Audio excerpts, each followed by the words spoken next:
Week 4 of the college football season was filled with close games. Michigan battled against you. SC Utah hung on against Oklahoma State. Missouri needed overtime to get past Vanderbilt. Tennessee hung on to top Oklahoma on the road, and Colorado's heroics helped them to a win as well. But there were a few teams and players that stood out the most over the course of the week. Read below for the list of winners and losers this week. Michigan. It's unclear what the USC defense was doing in the second half, but they could not stop the Wolverines' rushing attack. Even though Michigan didn't get a stellar performance from Alex Orji at quarterback, finishing with just 32 yards, the Wolverines were fantastic on defense, sending the Trojans home with a rough loss, especially when we all witnessed what Texas did to this same team just a few weeks ago. Josh Heupel, the former national championship winning quarterback for Oklahoma, went home to Norman on Saturday, and his Vols did not disappoint on defense. You might think of Heupel as the offensive guru, but he's got one of the best defenses in college football, which could help lead them to a run in the college football playoffs. This was a massive game for the Vols, given that their head coach was fired by Oklahoma just over 10 years ago. On Saturday night, his football team made sure to take care of his former team, giving him the game ball after the win. Utah, not having Cam Rising at quarterback, did not hurt the Utes on Saturday at Oklahoma State, winning 22-19 behind 182 yards rushing from Micah Bernard. This was a very big win for the Utes in the Big 12 race, and QB Isaac Wilson did enough to push his team over the finish line at the end. The hype around the Cowboys has seemingly disappeared, while Utah is making a run toward the college football playoff, and Cam Rising didn't even play. Watch out for the Utes. This team is coming together, especially when Rising returns. Alex Orji. He had to wait his turn, but Alex Orji finally made his first start for Michigan.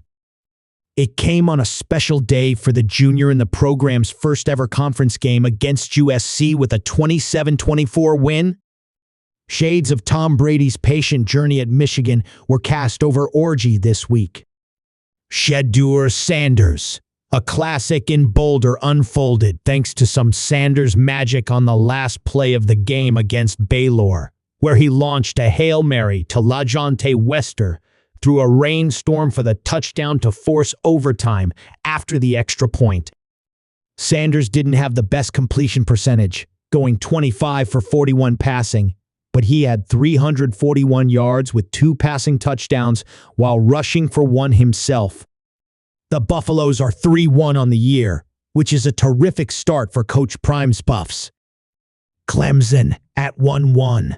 Dabo Swinney's crew was hosting the 2-1 Wolfpack from NC State, and while it was one unranked opponent against the No. 21 Tigers, they're a winner because of how convincing of a win it was at 59-35. Cade Klubnik looked poised under center throughout the game, and Clemson now has 101 first-half points over its last 2 games played. The Tigers went up 28-0 in this one and moved to 2-1 to keep their college football playoff hopes alive.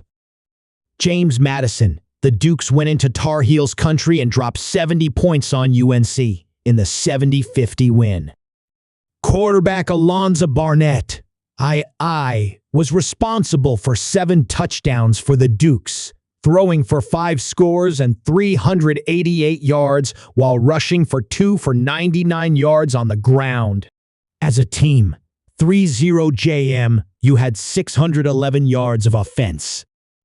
Monmouth, the Hawks shocked Florida International on the road with a 45-42 victory. FIU fumbled at the goal line in the final seconds. Monmouth kicker Michael Colton Jr. hit a 43-yard go-ahead field goal. It was Monmouth's first ever victory against an FBS opponent, and they improved to 2-1 all-time in games played in the Sunshine State. Losers. North Carolina, are we seeing the final games of the Mack Brown era in college football? It sure looks like it after James Madison collected a massive check and then hung 70 points on the Tar Heels in the 70-50 win at North Carolina.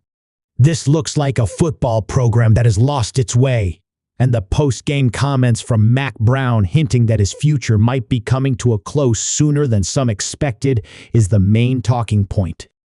I think we are headed towards retirement for Brown, and the Tar Heels program has taken a massive step down in the ACC. Oklahoma.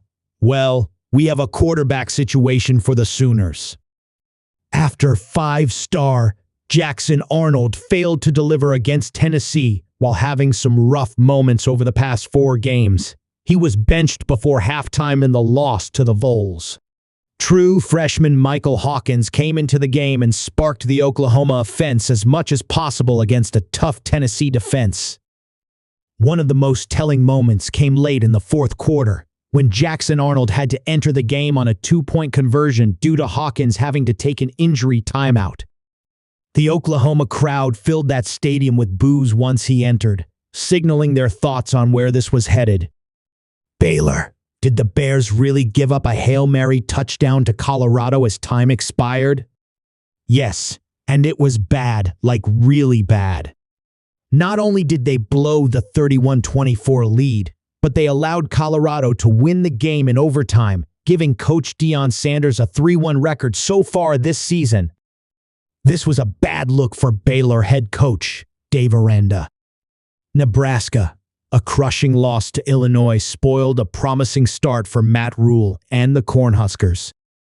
What's worse is how, missing countless opportunities to score and keep Illinois on the fringes, but untimely bad plays and poor game management set them back heavily in their pursuit of a trip to the Big Ten title game.